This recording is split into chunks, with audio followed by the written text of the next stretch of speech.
Bonjour Nora et merci de nous faire l'honneur de participer à ce podcast. Pourriez-vous vous présenter rapidement s'il vous plaît ? Bonsoir, merci pour cette occasion. Vous me faites de venir parler d'un sujet qui me tient très à cœur. Alors je me présente, Nora Hervé, docteur en droit de l'Université de Rennes 1, donc docteur en droit public, où j'ai soutenu une thèse en décembre 2019 sur le droit international et les enfants soldats. C'est un sujet qui me tient particulièrement à cœur de par mes origines, premièrement, parce que je suis née en Angola, il y a de cela quelques années aujourd'hui, et je suis arrivée en France en 86 avec mes parents. Et mon père est d'origine angolaise et ma mère également, mais avec des grands-parents, des arrière-grands-parents qui, eux, étaient de la République démocratique du Congo, donc ex-Zaïre.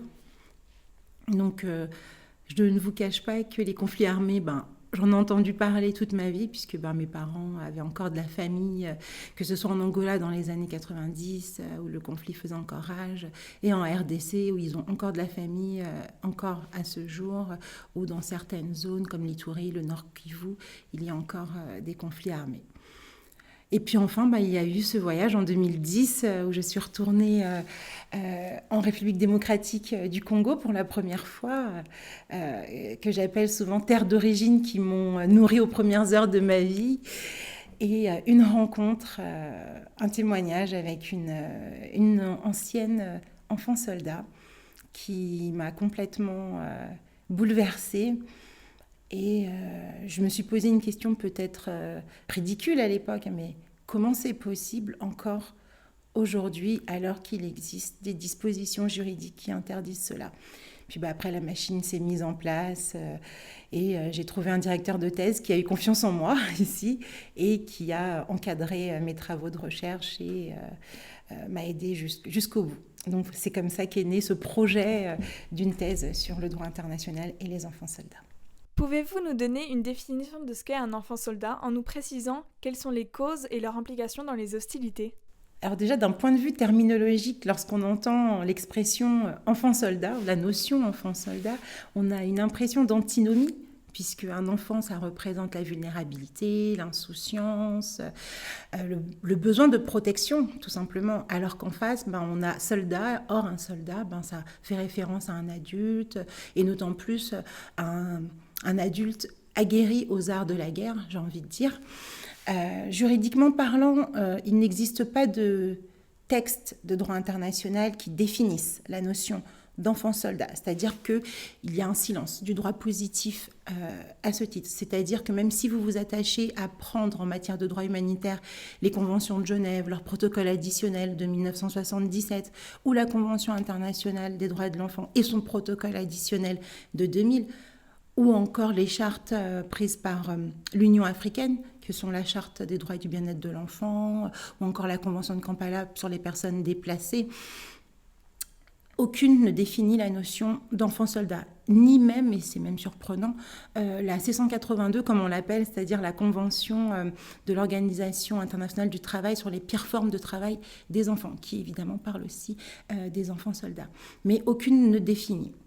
Alors là, il existe une définition qui est relayée par la doctrine, anglophone comme francophone, et cette définition est tirée tout simplement des principes de Paris. Les principes de Paris, ils datent de 2007, sont les principes directeurs relatifs aux enfants associés au conflit armé, en ce qu'ils sont impliqués dans les hostilités en tant que membres de forces armées ou de groupes armés. Et de ces principes directeurs de 2007 émerge et conforter la définition d'un enfant soldat.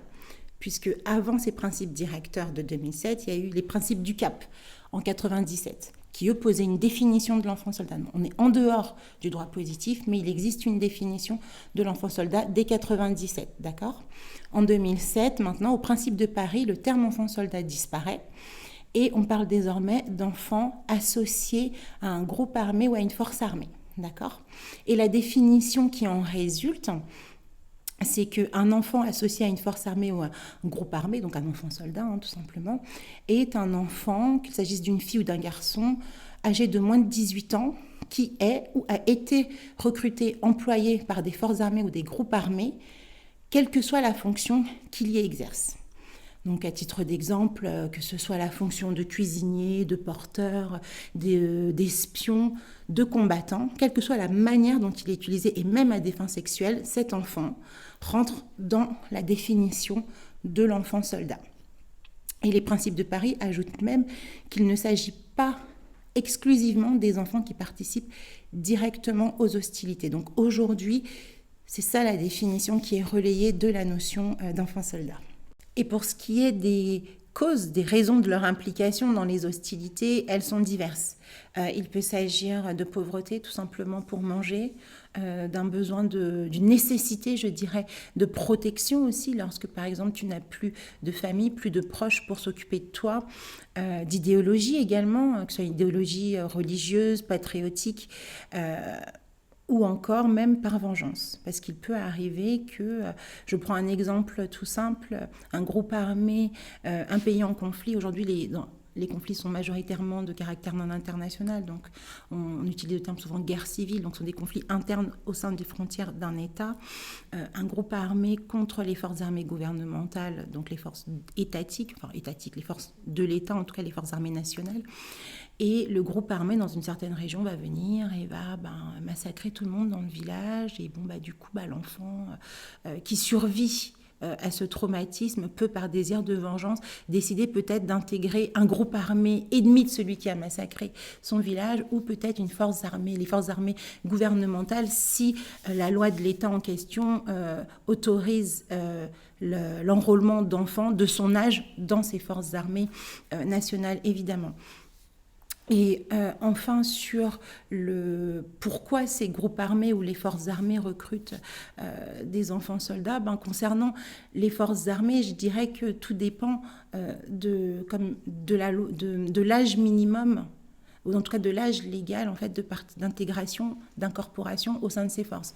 Donc s'il y a un enrôlement volontaire, je ne sais pas, à partir de 17 ans ou de 16 ans, l'enfant soldat va aller s'incorporer. Puis après, si une guerre civile ou un conflit éclate, directement, il risque très sûrement d'être affecté au front, en tout cas d'aller au combat. Et puis surtout, au niveau des groupes armés non étatiques, ils font beaucoup appel aux enfants soldats. Pourquoi ? Parce qu'un enfant, c'est vulnérable, c'est davantage manipulable. C'est aussi plus petit, donc pour se faufiler, pour espionner, c'est aussi plus facile. Et puis surtout, ça coûte moins cher, puisque il n'y a pas besoin de les payer en argent, tout simplement. Donc voilà, essentiellement, il y a des causes diverses d'implication de l'enfant soldat lui-même. Mais peut-on véritablement parler d'implication dès lors que tu n'as pas de choix, tu n'as pas d'alternative, que c'est la seule solution pour survivre ? Je laisse la question ouverte. Et il y a ces groupes armés, ces forces armées qui le font pour les raisons que je viens de vous exposer. Aujourd'hui, le droit international interdit formellement l'enrôlement des enfants soldats dans les conflits armés. Cette interdiction repose sur plusieurs textes fondamentaux, notamment la Convention relative aux droits de l'enfant de 1989 et son protocole facultatif de 2000, qui fixe à 18 ans l'âge minimum pour la participation directe aux hostilités. De même, le statut de Rome de la Cour pénale internationale, CPI, criminalise l'enrôlement des enfants soldats de moins de 15 ans comme un crime de guerre. De même, le statut de Rome de la Cour pénale internationale, CPI, criminalise l'enrôlement des enfants soldats de moins de 15 ans comme un crime de guerre. On peut citer le procès de Thomas Lugamba en 2012 comme exemple, qui est le premier jugement de la CPI condamnant un chef de guerre congolais pour l'enrôlement forcé.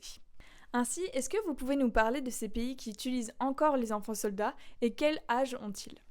Alors, c'est une très bonne question, et c'est une question aussi qui est difficile. C'est une question à laquelle une réponse précise est difficile dans la mesure où il est très compliqué de déterminer le nombre exact d'enfants soldats présents aujourd'hui dans les différentes régions du monde où ils sont impliqués dans les hostilités. En termes de chiffres, en 2012, l'UNICEF, Amnesty International ont relayé cette information selon laquelle il existait environ 250 000 enfants soldats de par le monde, dont 40% de jeunes filles.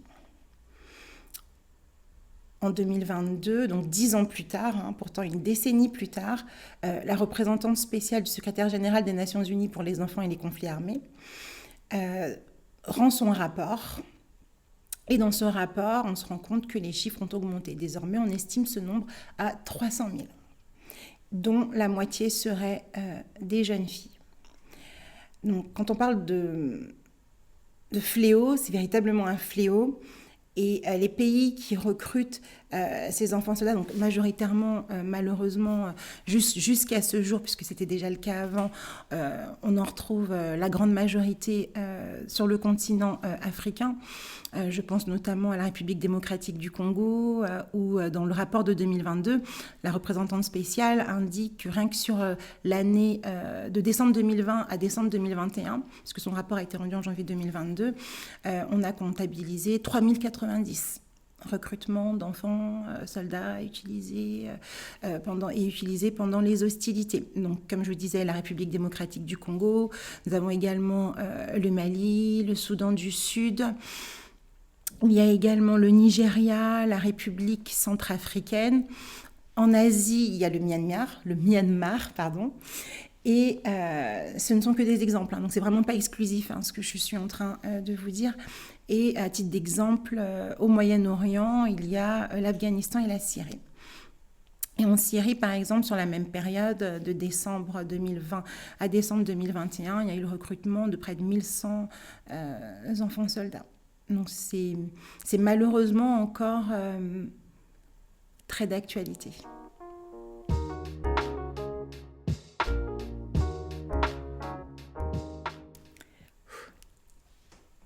Question très compliquée également que celle-là. Quel statut ils ont en droit international? Alors, avant de répondre à cette question, je vais poser des bases. C'est-à-dire que en droit international, notamment humanitaire, il existe des principes. Il y a le principe de la distinction entre les combattants et les personnes civiles. Et surtout, il existe deux types de conflits armés qui ont été codifiés par les conventions de Genève et leurs protocoles additionnels. Nous avons les conflits armés internationaux, donc un conflit armé international, donc lorsqu'on va dire des forces étatiques s'affrontent, donc en gros quand des pays s'affrontent, et le conflit armé non international, ou conflit armé interne, ou guerre civile, selon selon la manière dont certains peuvent les appeler. Mais en tout cas, dans le droit international humanitaire, on parle de conflit armé non international, lorsque les forces armées, les groupes qui s'affrontent sont les forces armées gouvernementales, contre les forces armées dissidentes, ou les forces armées gouvernementales contre des groupes armés. D'accord ? Ceci étant posé, comme je vous disais, il existe un principe en droit humanitaire qui est le principe de la distinction entre les combattants et la population civile ou les personnes civiles.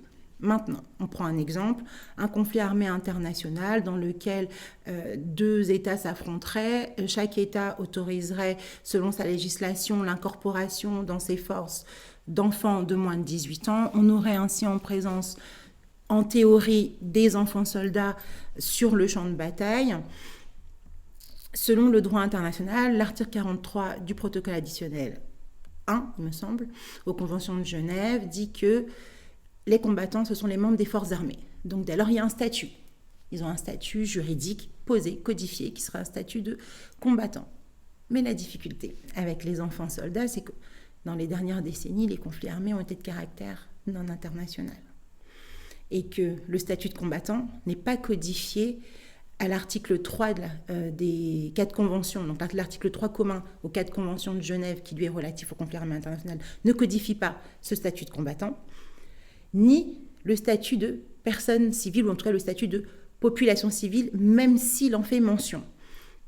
Alors, je vais vous prendre du coup d'autres exemples. En matière de conflit armé interne, une situation des enfants membres de groupes armés sur une période donnée, donc des enfants, on va dire, quel que soit leur âge, on va dire qu'ils ont moins de 18 ans, se retrouvent dans ces groupes armés-là, et se rendent dans un village ou plusieurs villages, et là, massacre à la machette, les hommes, les chefs des groupes armés choisissent certaines filles, femmes, comme épouses, ce qu'on appelle des bushwives pour les emmener dans la brousse, des épouses de brousse, puisque les groupes armés sont dans des endroits reculés en fait, puisque les villages souvent sont reculés.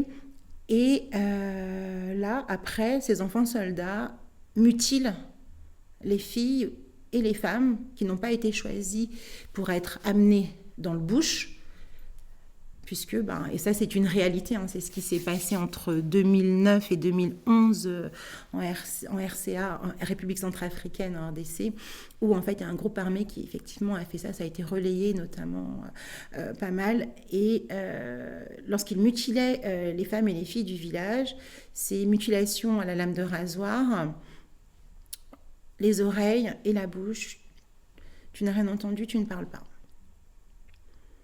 La question qui se pose est qu'est-ce qu'on fait? Qu'est-ce que dit le droit face à ces enfants? Que dit le droit international? Alors, comme je vous le disais, s'agissant des conflits armés internes, ces enfants-là, ils n'ont pas de statut de combattant. Ce ne sont pas des combattants. Ils sont membres de groupes armés. Donc, en gros, ils sont membres de groupes armés qui sont considérés, selon la loi de l'État concerné, comme des rebelles ou des insurgés. Donc, ils sont soumis au droit national. Et en tout état de cause, elles sont rares, les législations nationales spéciales qui autorisent expressément les poursuites contre les enfants auteurs de tels crimes. Mais comme il s'agit de crimes qui ont eu lieu sur le sol d'un État, la responsabilité première, c'est l'État en question qui doit les poursuivre. D'accord ? Et le statut de ces enfants, vous savez, en doctrine, certains ont prôné pour, donc je parle des enfants soldats, certains en doctrine ont prôné pour la création d'un statut spécial d'enfants combattants de fait. Puisque ils combattent, ils sont sur le terrain des hostilités, ils commettent des crimes, et ça c'est une minorité de la doctrine, comme je vous le disais. Mais d'autres ont parlé de combattants illégaux. D'autres ont parlé de combattants hyper privilégiés. Mais le fait est qu'à l'heure actuelle, aujourd'hui encore, un enfant soldat, membre d'un groupe armé impliqué dans un conflit armé de caractère non international, ne dispose pas de statut juridique selon le droit international humanitaire. D'accord ? Il est considéré comme un rebelle. En matière de conflit armé interne, comme je venais de vous le dire, ces statuts ne sont pas codifiés, d'accord ? Et c'est d'ailleurs pour ça qu'en doctrine, certains ont prôné, puisque les forces en présence, lorsqu'il y a un conflit armé non international, sont d'un côté les forces armées gouvernementales. Certains ont prôné, du coup, s'il y avait des enfants soldats dans ces forces armées gouvernementales, la création d'un statut spécial d'enfants combattants de fait. Parce qu'il y a cette pratique combattante enfantine à laquelle il faut faire face, et l'on cherche des solutions, tout simplement. D'accord ? Donc ça, ce serait pour ceux qui sont membres des forces armées gouvernementales dans le cadre d'un conflit armé interne. Pour ceux qui seraient membres des forces armées dissidentes ou de groupes armés non étatiques, qui sont donc considérés selon la loi de l'État en question comme des rebelles ou des insurgés, effectivement, leur statut, ce seront des criminels ou en fonction des actes qu'ils vont commettre selon les dispositions applicables dans l'État en question.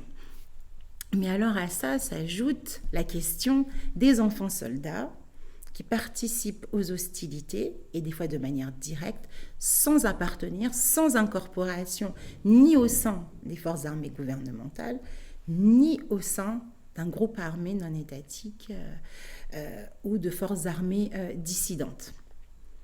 Alors, qu'est-ce que l'on fait d'eux ? Comme je vous le disais, même s'il n'y a pas de codification au sein de l'article 3 commun aux conventions de Genève, ni dans le second protocole additionnel de 77 à ces conventions, qui, eux, sont les dispositions applicables en matière de conflits armés internes, même si ces textes ne codifient pas littéralement le statut de population civile et de personnes civiles, ils emploient quand même ces termes, d'accord ? Et de ce fait, ces textes permettent quand même aux personnes qui ne participent pas aux hostilités de bénéficier d'une protection contre les attaques, puisque c'est ça l'un des grands principes du droit international humanitaire, ce principe de distinction entre les combattants qui font l'objet qui sont considérés comme des objectifs militaires et font l'objet d'attaques licites, et les populations civiles qui, elles, bénéficient d'une immunité générale, donc d'une protection contre les attaques. On ne peut pas attaquer, normalement, une personne civile. Alors un enfant comme ça, qui va participer directement aux hostilités, comme je vous disais, je ne sais pas moi, par vengeance, et qui va aller, je ne sais pas, il a reconnu lors du massacre de sa famille les voisins ou les personnes de 3 villages d'à côté, et du coup décide, avec d'autres enfants dont la famille a été massacrée, de créer une faction, parce que ce sont des réalités que je vous dis, et d'aller à leur tour massacrer, quitte à ce qu'après ils soient incorporés au sein d'un groupe armé qui va les récupérer. À ce moment-là, lors de ces attaques-là, ces enfants ne sont pas membres ni de ces groupes armés, ni de forces armées gouvernementales, ni dissidentes, comme je vous le disais. Alors, en principe, ce sont des personnes, ils devraient ne pas faire l'objet d'attaques. Sauf que on va considérer en droit international humanitaire qu'ils perdent temporairement, non pas leur statut de personne civile, mais leur protection générale contre les attaques, le temps de cette participation directe aux hostilités. Alors, c'est notamment l'une des difficultés avec le droit, c'est que beaucoup de textes, mais tout le monde ne parle pas de la même chose. D'un côté, on parle de participation aux hostilités, d'un côté de participation directe, participation indirecte, participation active, nous dit le statut de Rome de la Cour pénale internationale, et selon le CICR, le Comité international de la Croix-Rouge, l'on distingue le test, en tout cas à faire, c'est un test de nuisance pour distinguer selon que l'activité commise par l'enfant soldat constitue une participation directe ou indirecte aux hostilités, c'est de voir si ça nuit directement à l'ennemi en avantageant l'adversaire. Exemple, poser un dispositif d'explosifs sur un chemin où on va passer, des camions militaires ou quoi que ce soit, ça c'est de la participation directe. Par contre, être dans un entrepôt et rassembler des armes, ça va être de la participation indirecte aux hostilités. Et donc, pour résumer, pour ces enfants qui sont ni membres de groupes armés, ni de forces armées gouvernementales, mais qui participent aux hostilités, en principe, ce sont des personnes civiles qui, normalement, doivent bénéficier d'une protection générale contre les attaques, mais qui la perdent temporairement le temps de participer à ces hostilités. Donc ça, c'était relativement à leur statut, je dirais, en droit international humanitaire. Après, ce sont mes propos, ils n'engagent que moi, évidemment, mais c'est ce qui ressortait en tout cas de mes 6 ans de recherche sur ce sujet. Alors la question qui se pose effectivement également, c'est en présence de tels enfants, est-ce que le droit international interdit de les poursuivre ou autorise leur poursuite? Est-ce qu'ils ont un statut de victime ou de bourreau? Tout est dans la dualité du terme enfant-soldat. C'est qu'ils ont ce statut de victime-bourreau, mais en droit international, sachez premièrement que le droit international n'interdit pas de poursuivre ces enfants-là. En tout cas, dans l'ordre juridique international, il n'y a pas d'interdiction à ce titre. Dans l'absolu, il n'existe pas de normes coutumières internationales qui interdiraient la poursuite des enfants dans l'ordre juridique international. Mais ce n'est pas le cas. Pourquoi ? Parce que dans cet objectif de lutte contre l'impunité qui est quand même l'un des objectifs principaux de ces dernières décennies, en matière d'enfants soldats, le droit international pénal se focalise sur les responsables de leur participation, de leur implication, je dirais plutôt que participation, de leur implication dans les hostilités. À ce titre, on a, comme vous l'avez dit tout à l'heure, le statut de Rome de la Cour pénale internationale, son article 8 qui criminalise la conscription, l'enrôlement et le fait de faire participer activement des enfants de moins de 15 ans aux hostilités et le qualifie de crime de guerre. En effet, la grosse affaire à ce titre a été l'affaire Thomas Lubanga Dilo, qui effectivement avait été poursuivi de ce chef-là devant la Cour pénale internationale. Mais il y a également eu une autre affaire, je ne donne que des exemples, l'affaire Charles Taylor devant le tribunal spécial pour la Sierra Leone, qui est une juridiction national spécialisé, qui lui, l'affaire Charles Taylor a été un gros boom puisque c'était la première fois qu'un chef d'État était poursuivi. C'est un chef d'État libérien pour avoir commis des crimes de droit international à l'encontre d'enfants soldats sur le territoire d'un État voisin. Donc oui, en droit international pénal, les enfants soldats sont protégés. Ils sont protégés dans le cadre de leur enrôlement et conscription. Donc quand je parle de l'enrôlement a un caractère volontaire, alors que la conscription a davantage un caractère obligatoire et forcé. D'accord ? Donc c'est la conscription parce que la loi de l'État dit que tu dois rentrer dans l'armée, ou t'es enlevé, on te force, sur le chemin de l'école, on te prend et tac, t'es incorporé. Il y a en droit international pénal, outre cet article du statut de Rome de la Cour pénale internationale qui protège, donc du coup qui criminalise, on est au-delà de l'interdiction, on a également le fait qu'il y ait tout ce qui va constituer juridiquement relevé de la qualification de viol et d'esclavage sexuel en tant que crime de guerre également, qui est criminalisé par le statut de la Cour pénale internationale. Donc on a là vraiment un caractère sexuel spécifiquement criminalisé qui est à prendre en considération et qui n'est pas à ignorer, puisque l'on sait, au vu des rapports des ONG, de l'UNICEF, des différents acteurs des Nations Unies, que les enfants soldats ne font pas que combattre. Malheureusement, et ça touche majoritairement ces jeunes filles qui du coup ont un double fardeau en fait, se retrouvent qui sont violées en tant que il y a même le mariage forcé, donc ils se retrouvent comme des bushwives, comme je vous le disais. Et c'est vrai que le droit international, à ce titre, on va dire qu'il est versus droit interne, puisque dans les juridictions, dans les États, on poursuit les enfants soldats qui ont commis des crimes de droit international. Cela a été fait en RDC, en Ouganda, au sortir du génocide au Rwanda, il y a eu, parmi les 12 000 personnes qui étaient détenues, il y avait 4 500 enfants quand même, dont des anciens enfants soldats qui ont été poursuivis pour les actes, les atrocités qu'ils avaient commis durant les hostilités. Donc oui, aujourd'hui, en droit international pénal, ce sont les responsables, ce sont les seigneurs de guerre qui sont poursuivis parce que sans eux, ces enfants ne seraient pas impliqués dans les hostilités. Existe-t-il d'autres organes des Nations Unies ou d'autres organisations régionales qui participent à la protection de l'enfant soldat sur le plan international ? Alors, concernant les initiatives mises en place par les Nations Unies, effectivement, il existe différents organes. Nous avons l'UNICEF, effectivement, qui est le Fonds des Nations Unies pour l'enfance, qui prône la libération, la réinsertion des enfants soldats avec tous ses partenaires et qui travaillent activement. Ils font un travail remarquable à ce titre. En termes de chiffres, il me semble que l'UNICEF a déclaré que depuis 2180 000 anciens enfants soldats avaient bénéficié de leur programme en fait, de libération et de réinsertion. Et rien qu'en 2022, il me semble qu'il y en avait 12 460, ce qui n'est pas rien.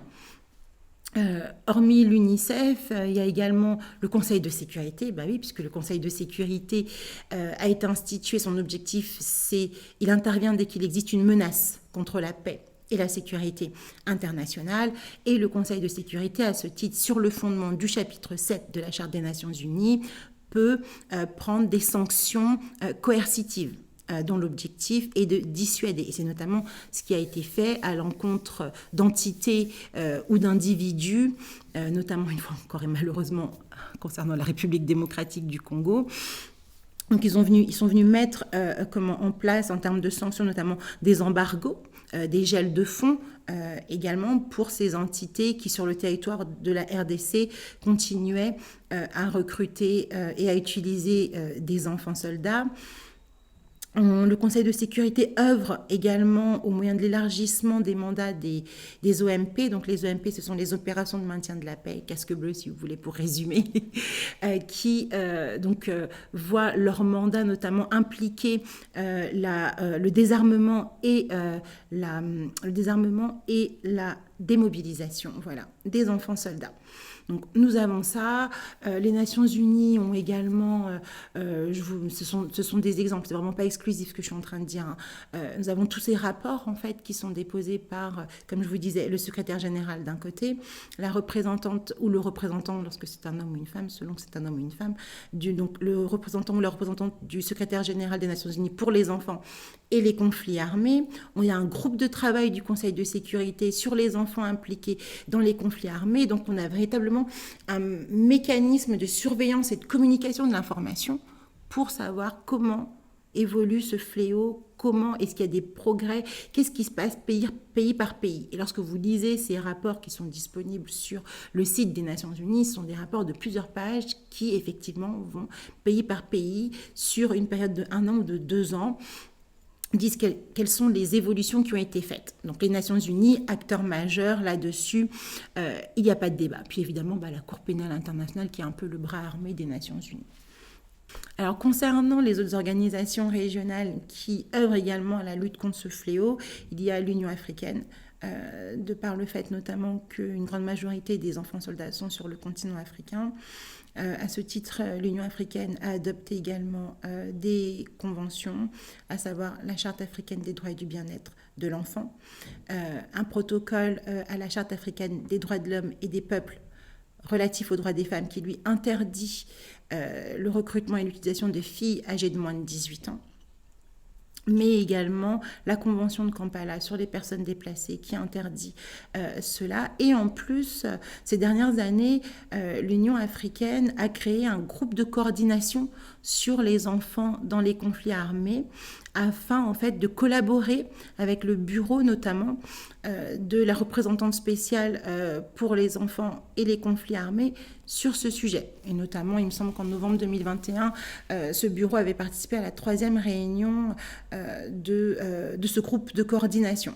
Alors oui, les Nations Unies œuvrent, mais également, on va avoir l'Union africaine et en Amérique latine, il me semble aussi qu'il y a également une implication. Tout le monde, en fait, toutes ces organisations régionales collaborent avec les Nations Unies puisque l'objectif, c'est toujours le même. Lutter contre l'impunité en poursuivant les réels responsables de la participation des enfants aux hostilités et faire en sorte que ce fléau, en fait, se réduise, voire disparaisse, ça je ne sais pas, mais en tout cas se réduise et qu'on soit en mesure, en tout cas, de démobiliser, libérer ces enfants et leur permettre de déposer les armes et de retourner, passez-moi l'expression, mais à la vie civile quelque part. Selon vous, l'éducation peut-elle être la clé pour résoudre la question du ressentiment au sein des communautés post-conflit, en aidant les populations à comprendre le rôle des enfants soldats comme victimes plutôt que responsables, et donc réduire la stigmatisation qui les entoure ? Alors oui, effectivement, au sortir d'un conflit, il est essentiel d'envisager des solutions en dehors du système judiciaire classique qui parfois en situation post-conflit peut être défaillant, excusez-moi, voire inexistant. Alors, il existe des solutions. Ce sont des solutions nées de la justice dite restauratrice ou réparatrice. Ces solutions-là sont notamment de 2 ordres. Il y a premièrement l'appel à la justice, non pas communautaire, mais je dirais à la justice traditionnelle, c'est-à-dire que l'État va faire appel à un système traditionnel coutumier ou coutumier, de résolution des conflits, dans lequel en fait il va dire aux personnes qui font appel à ce système, écoutez, on est au sortir du conflit, occupez-vous également de ces enfants soldats. Je vous donne à titre d'exemple les tribunaux Gacaca qui, au sortir du génocide du Rwanda, le système coutumier Gacaca existait depuis de très nombreuses années. Mais au sortir du conflit, une disposition a été adoptée par l'État rwandais qui a dit que, outre le système judiciaire classique, puisque vu le nombre de personnes qui étaient en détention provisoire, ça prenait très longtemps, le système KKK peut, je vais poursuivre, mais ce n'est pas une poursuite pénale au sens, mais en tout cas peut, donc vous comprenez, poursuivre en tout cas ces enfants-là. En tout cas, ces enfants peuvent se retrouver devant ces tribunaux-là. La difficulté, c'est qu'il existe, si l'on veut établir la responsabilité, notamment d'un enfant, il existe des standards internationaux. On les met devant des tribunaux GACACA qui, au vu des retours qui en ont été faits et des critiques relayées notamment par la doctrine auxquelles j'adhère également, c'est que ces tribunaux n'étaient pas adaptés. Alors, loin de moi l'idée de juger ou de remettre en cause le fait qu'un État, au sortir d'un conflit, ait fait ce choix-là. Ce n'est pas du tout ça. Mais relativement à la problématique des enfants soldats, ce que je m'efforce de vous dire, c'est que ce n'était pas adapté à cette pratique combattante enfantine. Puisque, à titre d'exemple, ceux qui vous jugeaient en première instance, entre guillemets, choisissaient ceux qui allaient vous juger en appel, si vous contestiez. Et que vous passiez du coup devant un tribunal GACACA, on va dire d'un degré supérieur, entre guillemets. Il y a un manque d'indépendance, d'impartialité, un risque en tout cas. Il y avait aussi le fait qu'à aucun stade de la procédure, il y avait la possibilité de faire appel à un avocat, donc pas d'assistance, pas de représentation. Donc on avait des enfants qui arrivaient pour être jugés, entre guillemets, alors qu'ils n'avaient pas pris connaissance de leur dossier, qu'ils étaient mineurs et qu'ils étaient seuls, tout simplement. C'était également des tribunaux qui n'étaient fondés sur aucune règle de droit, puisqu'on était vraiment sur un système coutumier, et ça a conduit notamment à des faux témoignages, à des règlements de compte, puisque ce n'était fondé sur aucune règle de droit. En termes d'admissibilité de la preuve, il n'y avait aucune règle à respecter. Et cela, à mon sens, ça peut être problématique lorsque l'on est en présence d'enfants traumatisés au sortir d'un conflit, qui ont parfois été contraints de commettre des atrocités, parfois dans un état second, puisque très souvent ce sont des enfants, pour pouvoir tirer à la Kalachnikov sur tout un village, il faut être dans un état d'intoxication, donc on parle de drogue ou d'autres choses, d'intoxication même par l'alcool, excusez-moi. Donc, à mon sens, c'est vrai que ces tribunaux GACACA posaient problème de ce point de vue-là. Parce que vu le mandat qui leur avait été confié, sans doute une spécificité ou en tout cas un minimum de règles, puisqu'en plus ce n'étaient pas des tribunaux composés de professionnels du droit. Donc ça a vraiment été problématique et très relayé en termes d'expérience en fait malheureuse concernant les anciens enfants soldats et les autres enfants qui ont dû en fait comparaître entre guillemets devant ces tribunaux. Hormis l'appel à la justice traditionnelle, qui d'ailleurs, au demeurant, je fais une petite parenthèse, a également été mise en place en Ouganda, il me semble, au travers d'un système Mato-Put également, qui est un système également traditionnel coutumier, qu'ils appellent à des médiateurs, en fait, pour régler, toujours pareil, on cherche un mécanisme alternatif de résolution des conflits, mais une fois encore, la manière dont le médiateur était désigné était compliquée. Et également, ça donnait droit à des réparations, mais les réparations fixées par le médiateur aussi et par les médiateurs étaient subjectives. Donc, une fois de plus, ce n'était pas adapté en tout cas à un contexte, en tout cas à des enfants mineurs lorsqu'ils ont commis les faits qui leur étaient reprochés.